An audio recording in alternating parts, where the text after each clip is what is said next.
Hey guys, welcome to our next episode of Get Creative with MAKO. Today I wanted to talk about creativity and how to find inspiration. I'm also hosting a giveaway where you can win something really cool and Tumblr-inspired, so keep on watching.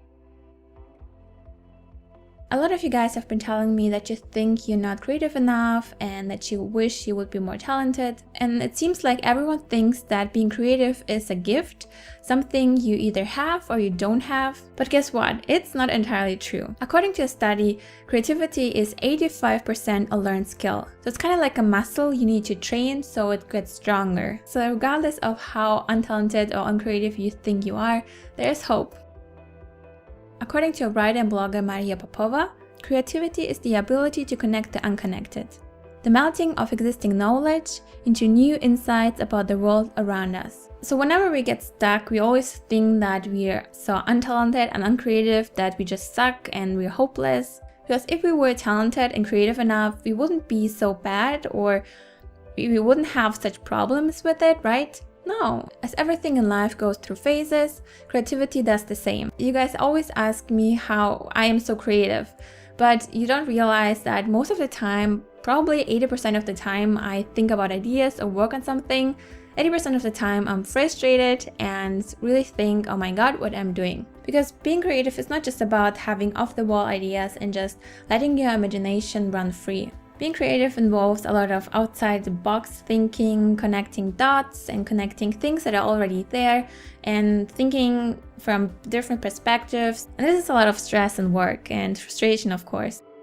I want to be creative, but I don't have any skills. You don't have to be already a master in any kind of skill to be creative. Of course, any creative work involves some kind of skills you need to learn, but just learning the skills first, I think it will just kill your interest in anything you would like to do. When was the last time you wanted to do something with math, for example, after being tortured with a lot of exercises, a lot of things you don't understand, and teachers that just torture you all the time?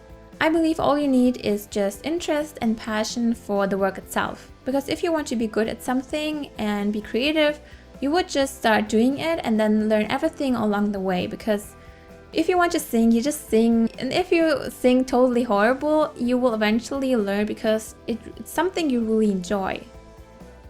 Okay, I love being creative, but usually I fail at everything I want to create.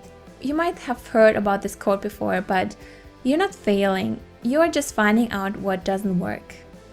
It's actually impossible to create something just in one go. There's a lot of failing, testing, frustration, failing again, and we always forget about that. Every invention that you see had to go through a long process. And of course, if you forget about this process, you will think that you just suck and you're uncreative and untalented. But how exactly can we train creativity? How can we become more creative? The first thing you want to do is create an environment where you can be creative. When we're young and we start just painting and drawing, no one judges us, we just do our thing.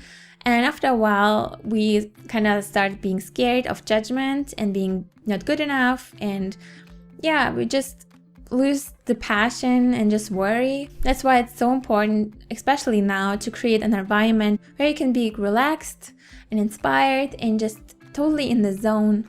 I always try to keep my desk clean and tidy.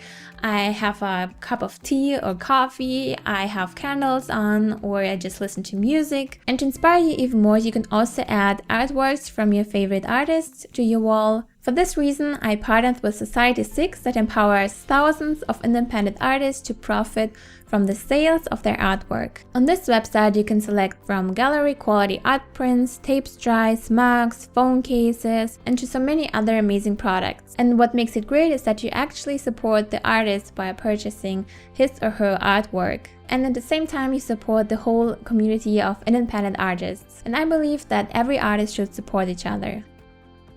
And since you guys are special to me, I will be giving away a Tapestry to 3 lucky winners. All you need to do is just being subscribed to this channel, liking this video, and commenting down below why you like being creative. There will be 3 winners and you can select any Tapestry you want. The giveaway runs just 2 days, so enter this giveaway as soon as possible. And if you can't wait or didn't win, you can use my code makoccino to get 10% off and free shipping. For more details, check out the description box down below. Okay, we have everything set up to be creative, but there's just so many things we also need to do, right? Make an appointment with your creativity. Sometimes we are caught up in work so much that we struggle to be creative. When I was in school, I was constantly busy studying, and I thought that when I'm done with my homework, I would just do my drawings and paintings, but after I was done, I was sleepy or I had to go to bed, and the next day I just got more things to do. And I learned that it's actually very important to make time for yourself where you can be creative. You can even see it as a date with yourself, because if you put it off because you're busy with other things, 10 years later you feel like, oh my god, why didn't I start doing it 10 years ago? And if you want to be creative, it needs daily devotion and energy and just a lot of work every day. And it's also okay to welcome bad ideas. We can't always wait for a great idea to strike us. That's why it's so important to allow yourself to create crappy work, to create crappy ideas, and just figuring out what doesn't work. If you're a writer, you can just write down your ideas. If you're a painter, you can just sketch something. It doesn't have to be good. It doesn't even have to be okay. Because if you draw something or write something that is totally crappy, you can just work from here. When I had to write papers, the first pages were so bad, but I found that this is okay. I allow it myself because this is how I work. I write down everything that I have in mind, then I can process it, and then I can go over and see clearly, connect everything, and everything makes more sense, and I re-edit it, and then I have a great paper in the end. And sometimes we feel stuck because we just think, what great things can we create? Try to step back and see this from another point of view. For example, instead of thinking about what you can draw, think about how you feel at the moment and how you can convey this through your art. This way you focus on your art in a more meaningful way. And yes, being happy helps to be creative, but even if you feel sad or something is on your mind, you can use it to create something. And life is not just about rainbows and butterflies. An art that came from a vulnerable place is usually the art that makes people connect to you and to your art.